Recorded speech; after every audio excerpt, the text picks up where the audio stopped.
미국의 메이저 리그 잘 아시죠? 야구 우리 경기하는 그런 메이저 리그의 역사상 최고의 구원 투수라고 말할 수 있는 팀 버크라는 사람이 있습니다. 이분은 메이저 리그 뉴욕 매츠와 몬트리올 엑스포에서 활동했던 선수입니다. 공 던지는 투수 아시죠?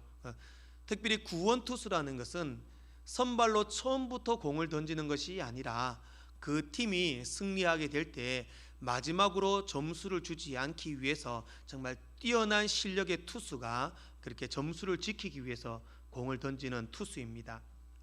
이 팀 버크가 그런 구원 투수로서 명예와 영광을 누리고 있을 때 그가 정말 많은 명예도 누렸고 당시에 최고의 연봉을 받으면서도 그가 34살의 나이에 은퇴를 선언하게 됩니다. 여러분이 보시는 왼쪽 편에 있는 분이 바로 팀 버크라는 사람이고 그 오른편에 있는 사람이 팀 버크고 왼쪽에 있는 그 표지가 팀 버크와 그 아내 크리스틴이 썼던 책입니다. 그 책 이야기를 나중에 하려고 합니다. 그가 그렇게 34살의 나이에 은퇴를 선언했습니다. 그때 사람들은 의아해했습니다. 아니 지금 명성을 누리고 돈도 많이 벌고 선수로서 아직까지 활동을 할 수 있는데 왜 그렇게 갑자기 은퇴를 하십니까? 그렇게 물었습니다. 그때 팀 버크가 이렇게 이야기를 합니다. 나는 5명의 아이를 입양을 했습니다. 그 입양한 아이를 좀 더 잘 돌보고 건강하게 양육하고 아름다운 가정을 세우기 위하여 저는 일찍 은퇴를 선언하게 되었습니다. 그렇게 말을 했다고 합니다. 실제로 이 팀 버크가 5명의 아이를 입양을 했습니다. 그런데 그 입양한 아이들이 모두 다 특별한 아이들이었습니다. 정상이 아니라 장애를 가진 환자였던 것입니다. 그 아이의 첫 번째 아이가 스테판이라는 한국인 여자아이였습니다. 한국에서 조산아로 태어나서 심장에 구멍이 뚫려 부모님께 버림받았던 아이를 팀 버크가 입양을 해서 본인이 수술까지 시키고 자기의 딸로 삼았습니다. 둘째는 라이언이라고 하는 과테말라 남자아이였습니다. 이 아이도 갑상선에 문제가 있고 정신질환이 있는 아이였습니다.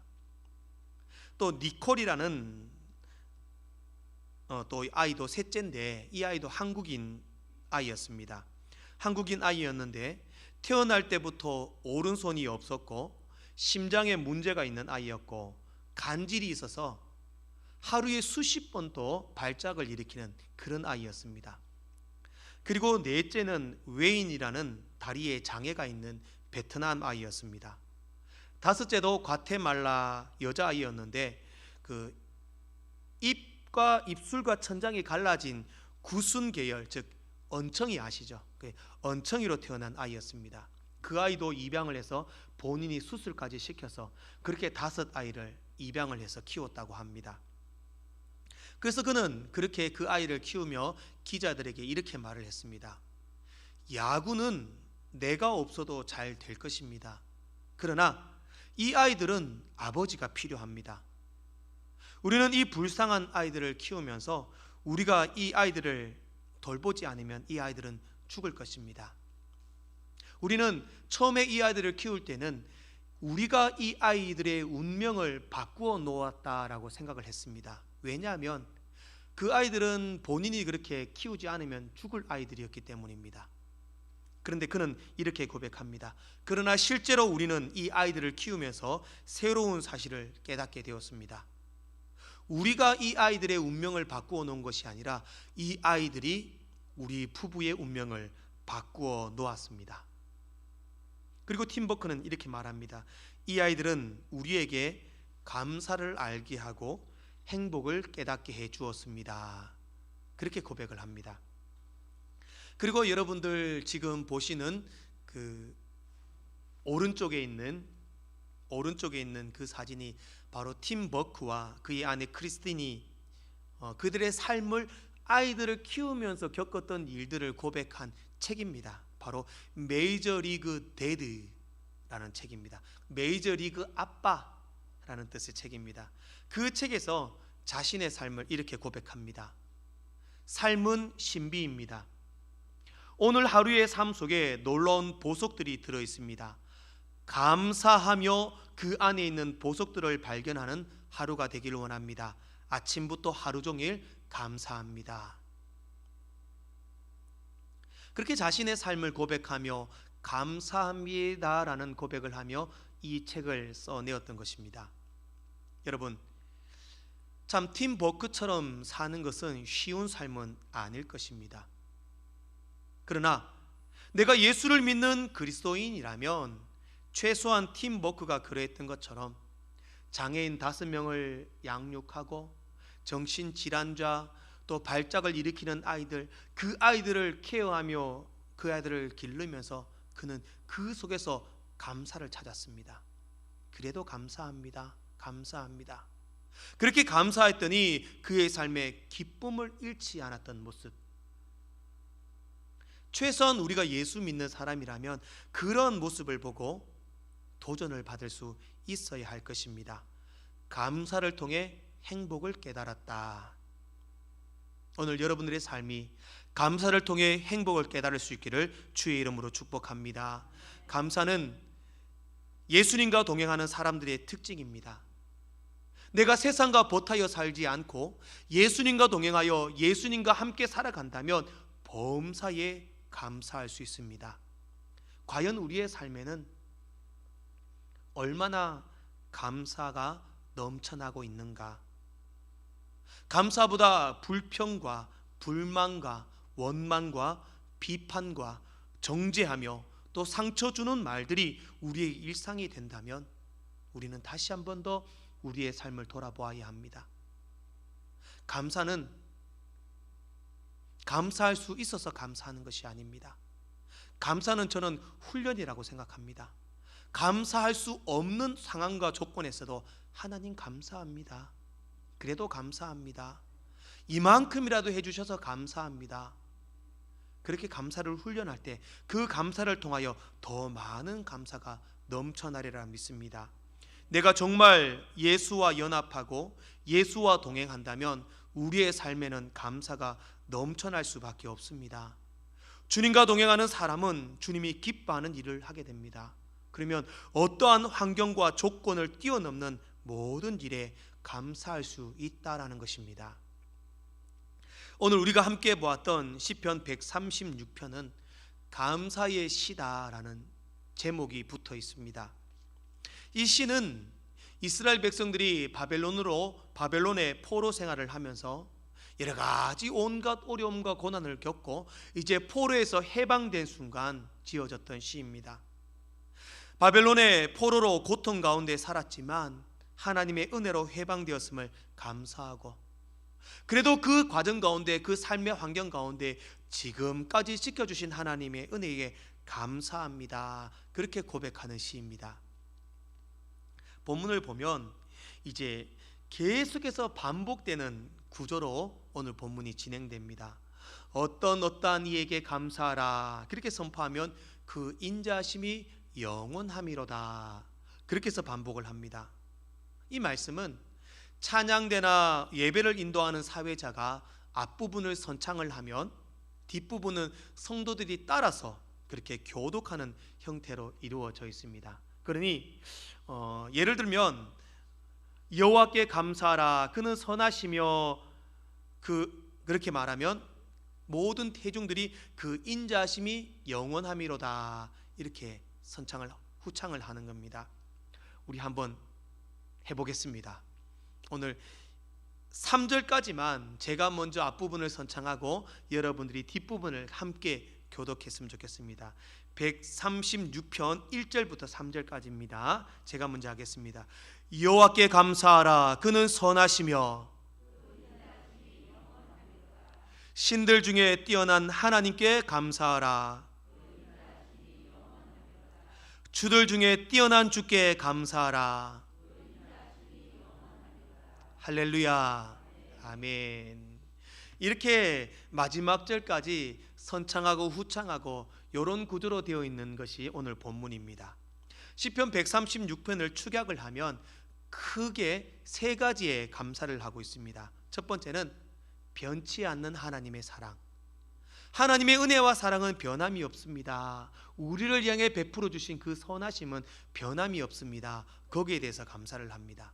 그리고 두 번째는 우리의 삶을 인도하시고 역사하시는 하나님. 우리의 모든 삶은 하나님의 손에 있습니다. 하나님이 지켜주시고 인도해 주십니다 라는 거기에 대한 감사입니다. 그리고 바로 세 번째는 우리가 오늘 보았던 본문의 말씀입니다.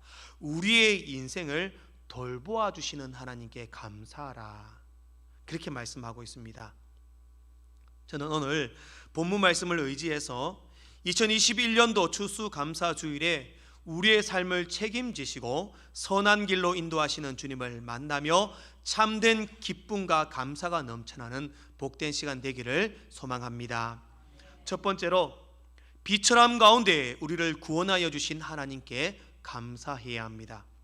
23절 말씀입니다. 우리 본문 23절 말씀을 함께 한 목소리로 읽어보겠습니다. 시작.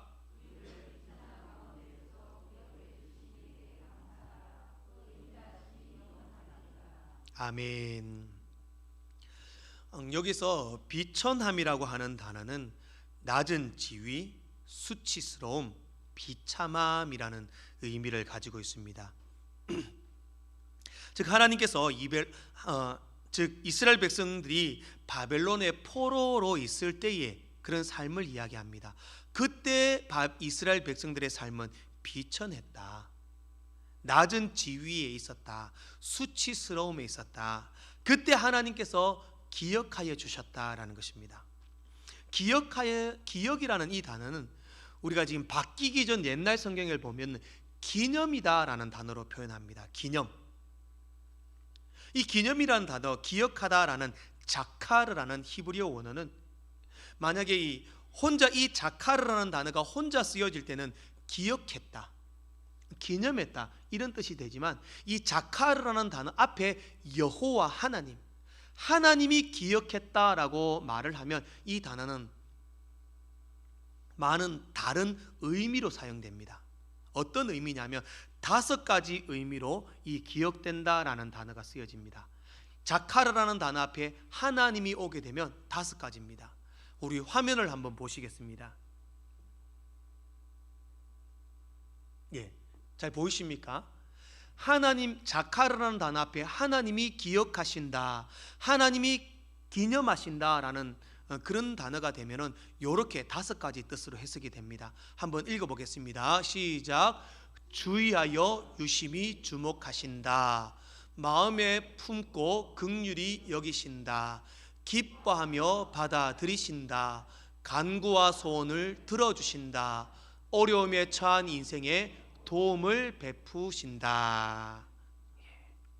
이렇게 5가지 뜻으로 해석됩니다. 그러니 이 자카르라는 이 단어가 그냥 단순하게 기억된다, 기억한다, 기념한다 라기보다는 우리가 어려움에 처했을 때, 낮고 천한 위치에 있을 때, 힘들어하고 괴로워할 때 주님께서 유심히 바라보시며 긍휼히 여기시며 도와주신다, 그러한 뜻으로 사용된다는 것입니다.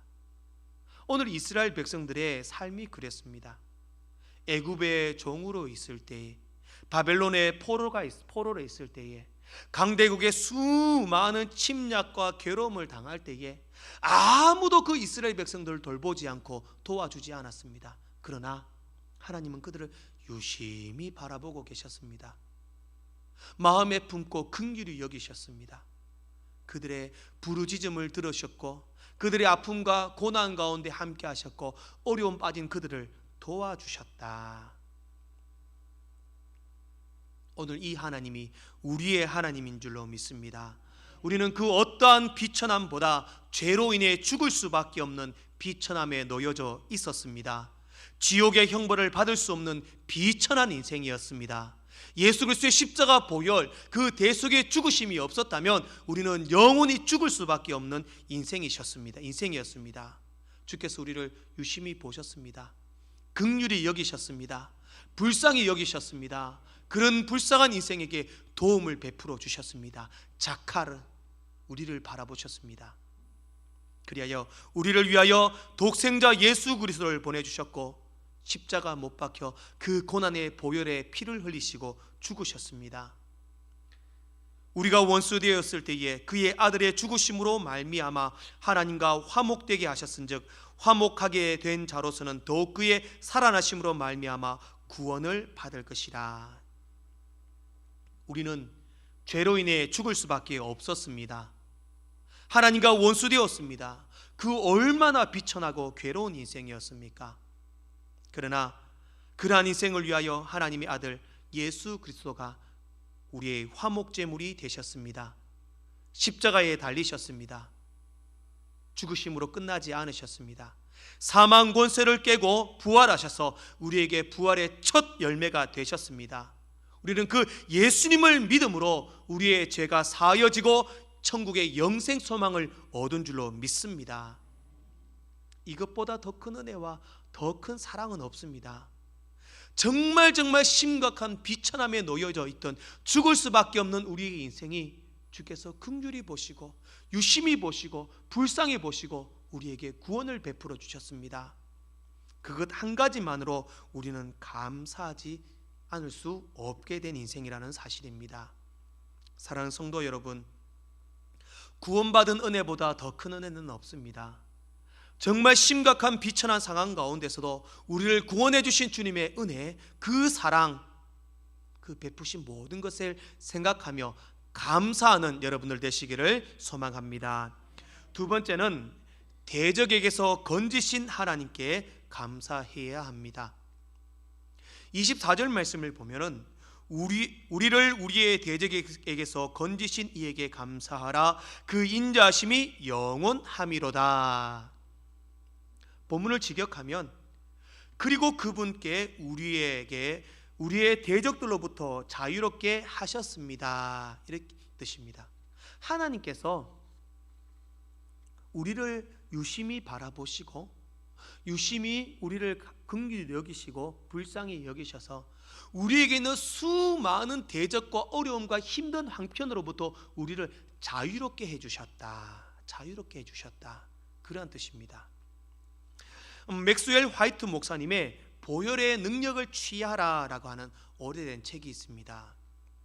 이 책을 보면 맥스웰 화이트 목사님의 자신의 어린 시절 일화를 소개하고 있습니다. 쉽게 접할 수 있어서 제가 보여드립니다. 한번 언제 기회 되시면 한번 보시면 좋을 것 같습니다. 이 책에 어떤 일화가 있냐면 자신이 어린 시절이었습니다. 어린 시절에 2차 세계대전 당시였다고 합니다. 어린 시절.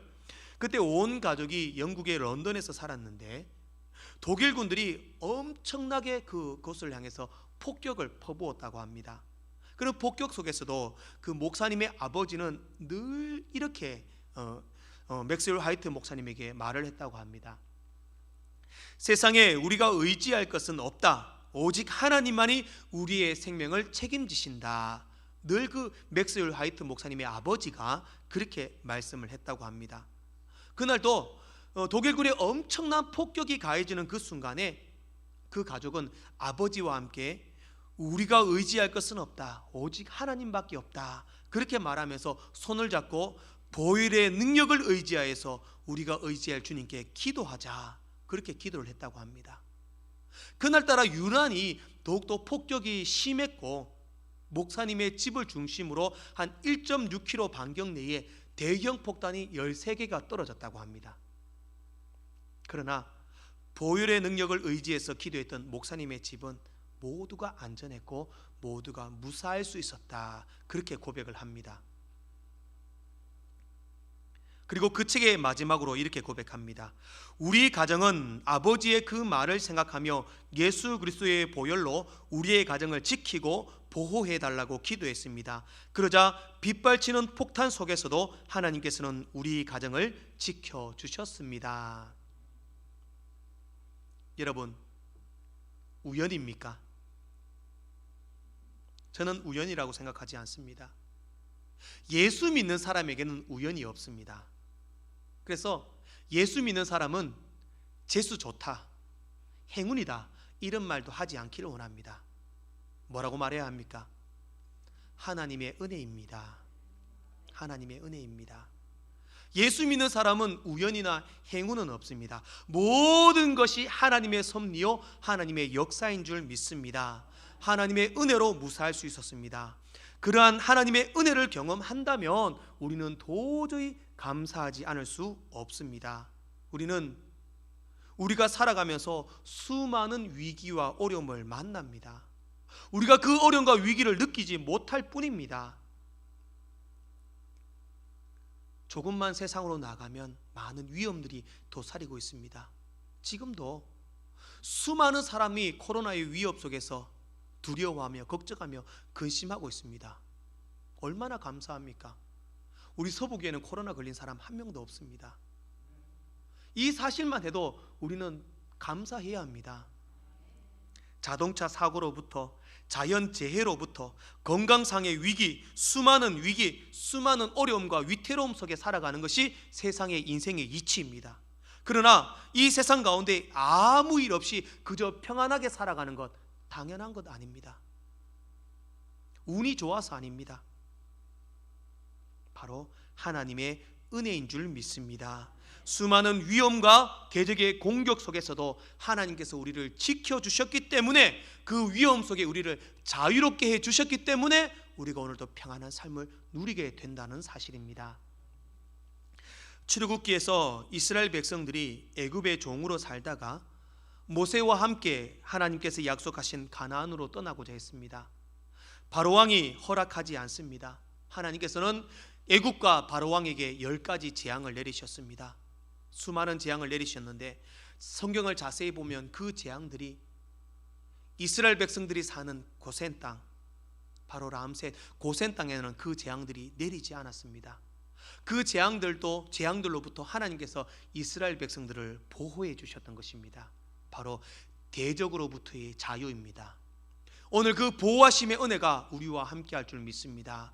수많은 어려움과 위태로움 속에서도 하나님의 은혜의 불성각이 우리를 지키시고 보호하시기 때문에 오늘 우리는 평안한 삶을 누릴 수 있음을 믿습니다.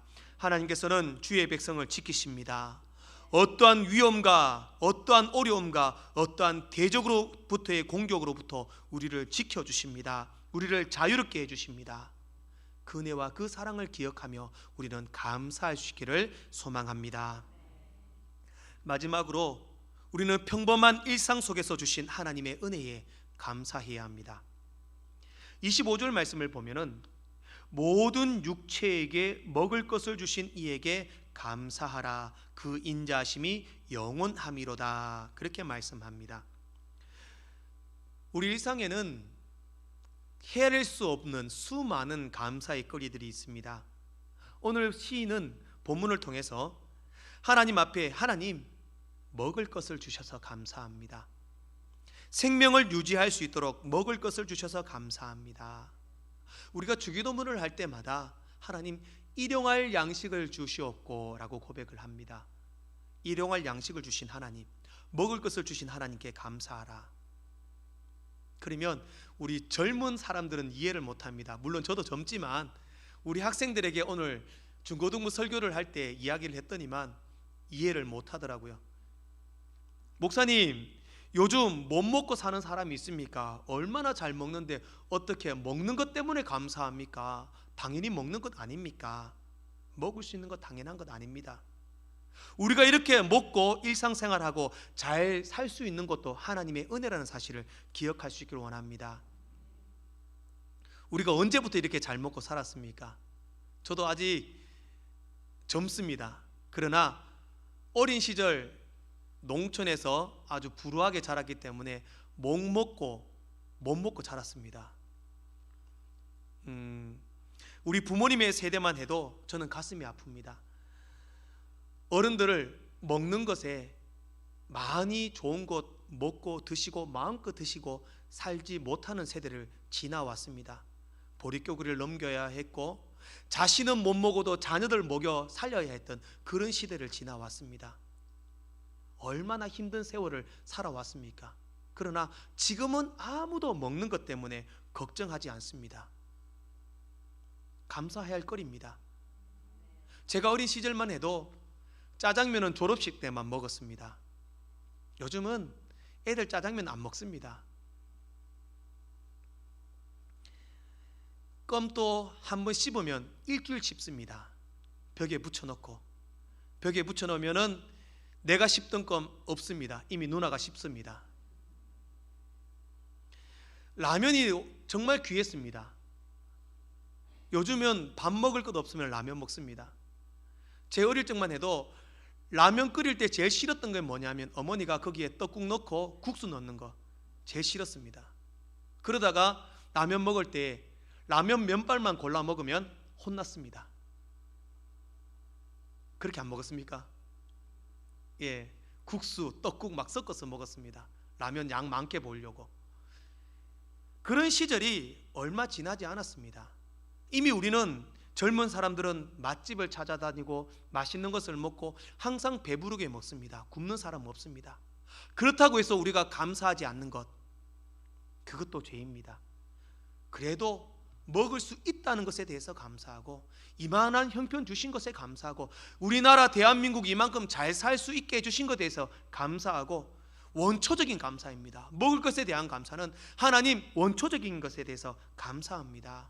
더 나아가서 현재 살아있다는 것, 이만한 건강 주신 것, 이만큼 먹고 살 수 있는 것 자체가 감사한 것입니다. 오늘도 이렇게 풍성한 차림 가운데 귀한 성전에서 좋은 교회에서 예배 드릴 수 있는 것 감사하고 사랑하는 성도들 만나고 반갑게 인사하며 또 즐겁게 교제할 수 있는 것 감사하고 돈 벌어오는 남편 있음에 감사하고 지낼 수 있는 집, 입을 수 있는 옷, 늘 기도의 제목이지만 그래도 건강한 자녀 주심에 감사하고 불평하고 불만하고 정말 늘 비판하면은 삶이 늘 불평과 불만이 넘쳐날 수밖에 없습니다. 그러나 감사하면은 감사가 넘치게 됩니다. 감사하지 않는 것 조건조차도 감사할 수밖에 없다라는 것입니다. 일상에서 감사를 2배로 찾아내면 그 인생은 2배 행복한 인생이 됩니다. 감사를 10배로 찾아내면 그 인생은 10배로 행복한 인생이 됩니다. 감사를 100배로 찾아내면 그 인생은 100배로 행복한 인생이 됩니다. 여러분들이 그러한 인생이 되기를 소망합니다. 대암의원 암 전문의 이병욱 박사의 행복한 마음이라고 하는 책이 있습니다. 저도 실제로 이분을 만나고 대화도 해보았는데 지금 또 왕성하게 간증도 하고 자신이 그런 암 치료 센터를 열면서 많은 암 환자들에게 행복을 주고 있습니다. 많은 책도 저술을 했습니다. 특별히 이 행복한 마음이라는 이 책에 보면은 자신이 암 환자들을 보면서 그렇구나, 나 정말 감사한 사람이구나 라고 깨달았던 그러한 고백들이 기록되어져 있습니다. 그 책의 내용을 제가 잠깐 한번 읽어드리고 오늘 말씀을 맺도록 하겠습니다. 저는 병원에서 많은 환우들을 만났습니다. 그런 환우들을 보면서 느낀 것 하나는 내가 얼마나 축복받은 사람인가 하는 것입니다. 호흡기 병으로 숨 쉬는 것이 힘든 환우도 있는데 나는 자유롭게 숨을 쉬니 얼마나 감사한지요. 후두암이나 구강암으로 말을 제대로 할 수 없는 사람도 많은데 나는 말을 자유롭게 할 수 있으니 얼마나 감사한지요. 식도암이나 위암으로 제대로 먹고 마실 수 없는 사람도 많은데 나는 식사 때마다 무엇을 먹을까 고민까지 하니 얼마나 큰 축복입니까? 대장암, 직장암, 항문암으로 용변도 제대로 못 보는 사람도 많은데 나는 용변을 잘 볼 수 있으니 얼마나 감사한지 모릅니다. 눈과 귀에 암으로 고생하는 사람도 많은데 나는 잘 보고 들을 수 있으니 얼마나 감사한지요. 암으로 다리를 절단하고 잘 걷지도 못하는 사람도 많은데 나는 잘 걸을 수 있는데 얼마나 감사합니까? 잠을 못 자서 고생하는 사람이 많은데 나는 밤마다 잠을 잘 수 있으니 얼마나 감사한지요. 너무나 아프고 절망이 되어 웃으려 해도 웃을 수 없고 울려고 해도 울 수 없는 사람도 많은데 내가 잘 울고 잘 웃을 수 있으니 얼마나 감사한지 모릅니다. 대단한 복을 누리고 있음에도 당연히 받아야 하는 것으로 착각하기에 기쁨의 감격도 없는 것이 아닌지요. 하나님의 자녀됨에 감사하고 감격하면 오늘 하루하루 순간순간 모든 것이 아름답게 느껴질 것입니다. 감사하게 될 것입니다. 사랑하는 성도 여러분, 조금만 고개를 들고 우리의 눈을 넓게 보십시다. 모든 것이 감사의 조건이 됩니다. 여호와께 감사하십시오. 기도하겠습니다.